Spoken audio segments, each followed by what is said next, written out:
There's a saying that the road to hell is paved with good intentions. That even the noblest of aspirations can still lead to untold suffering. History shows countless examples of men with virtuous ambitions taken to their worst extremes. Nothing's more dangerous than someone who thinks their goals are righteous. The history of mankind is filled with people like this, folk a little too smart for their own good, with no compunction for human suffering. History's greatest monsters weren't just men of war. Some were men of knowledge, monsters who traded their rifles for microscopes. It might be a comforting thought to believe that these kinds of deranged scientists are just a relic of the old world, one that died along with it. But for anyone who's been paying attention these past few years, you'll know that's far from the case. So long as there are men out there like Elijah or those Enclave kooks, none of us are ever truly safe from one day becoming guinea pigs. Even some of the so-called good factions out there aren't without the capacity for twisted and brutal science. When the NCR annexed Vegas after the Second Battle of Hoover Dam, there was a general uncertainty about what they had planned for the Strip.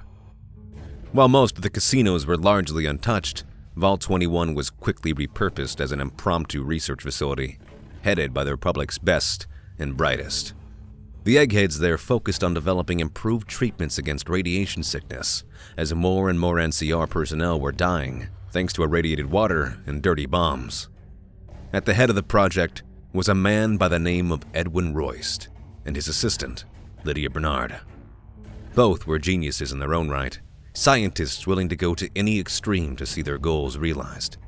They pursued their research with near reckless abandon, almost as if they had a personal attachment to finding better ways to rid a body of rads. In the beginning, their research was fairly benign, with their main focus being improving on all sorts of pre-war inventions, all to little effect. Their work was slow, and in many cases, not all that successful. After it became clear that Royst and his team had little to show for their work, the NCR bigwigs pulled their funding, seemingly killing the radiation treatment project for good. But Royst was far from finished. He and Bernard were dead set on finding ways to effectively cure radiation poisoning. They couldn't just sit by and let all their efforts go to waste. In a desperate attempt to see their endeavors through, Royst agreed to develop experimental weapons for the NCR in exchange for continued funding of his personal research. As a result, Royst and Bernard once again set their sights on radiation treatment, occasionally diverting their efforts to create new and deadly toys for the Republic. It became clear to Royst that if his team wanted to see concrete results, they would need to immediately move on to human trials. Freeside dissidents and rule breakers became common test subjects for Royst and Bernard's experiments, each being subject to an increasingly inhumane fate. These experiments included being exposed to lethal amounts of radiation and even being injected with FEV. Also, Royst and his team could learn just a little bit more about the effects of radiation. It's hard to say just how many were sentenced to death by Royst's cruel experiments, but it was enough for the rest of Freeside to start to take notice. After a while, the project eventually bore fruit, as they developed stronger versions of both Rad-X and Radaway, capable of fully curing radiation sickness. However, this came at a terrible cost.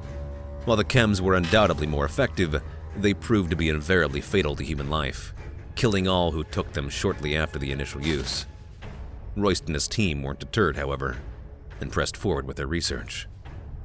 Unfortunately for them, that research did not go unnoticed.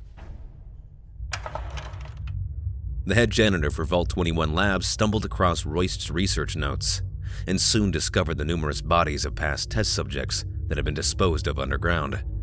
Horrified, he threatened to expose their crimes to the world unless they put an end to their twisted experiments. You can probably guess how well that went down. The janitor was forced into a very early retirement and soon became just another body on the slab. He would still have the last laugh, though. Thanks to some clever sabotage on his part, a number of insane test subjects were released, killing numerous researchers and resulting in the NCR's complete abandonment of Vault 21. As would become typical, they piled tons of radioactive waste into the main entrance of the vault, ensuring that no one would ever uncover their dirty work again. Royst's team were moved to the Lucky 38 to continue their research shortly after, both on radiation treatment and on developing weapons for the NCR. One such weapon being the Cloud. We don't know for certain who created the more lethal strain of the Cloud, though the evidence points heavily towards Royst himself. During his time at the Lucky 38, even more horrific experiments were conducted on unsuspecting Freesiders. Some of them were subjected to the same lethal doses of radiation as those in Vault 21, while others were suffocated by new and improved strains of the Cloud. What you and I might call evil, they called progress. By the time the Cloud was unleashed on the Strip, and with the New Vegas rebels attacking at full force, Royst and his remaining scientists were among the first NCR personnel to be evacuated from Vegas. Forced to abandon their research a second time, his team narrowly managed to escape the clutches of both rebels and the encroaching dust storm. Like many of the evacuating NCR, Royst and Bernard made their way back to California, leaving the Mojave behind for good. Or so it seemed. For the first few years following the NCR evacuation, no one seemed all that eager to find out exactly what transpired in the Mojave. For years, Edwin Royst and Lydia Bernard were free to explore whatever scientific queries they had, putting the atrocities they committed back in Vegas behind them. However, as time went on, sentiments began to change in the Republic. In just a matter of years, the NCR came under new management, as the followers of the Apocalypse once more began to hold sway within the highest Republic ranks. 10 years after the fact, and as a result of these reformist attitudes, the NCR decided to launch an investigation into what exactly happened in the Mojave Wasteland. Didn't take them long to discover all the twisted things Royst had done, and he was arrested shortly after. Royst was put on trial for his many crimes against humanity, and currently faces conviction for a whole laundry list of human rights violations. It may seem like a fitting end, justice finally served against a remorseless monster of a man, but Royst and Bernard's story doesn't end there. The problem with men like Royst, or with any brilliant mind with no conscience, is that they're bound to amass a following. A number of troops who used to work with Royst were outraged at the idea of him being put on trial, seemingly deciding to overlook the many horrors that he had inflicted on others.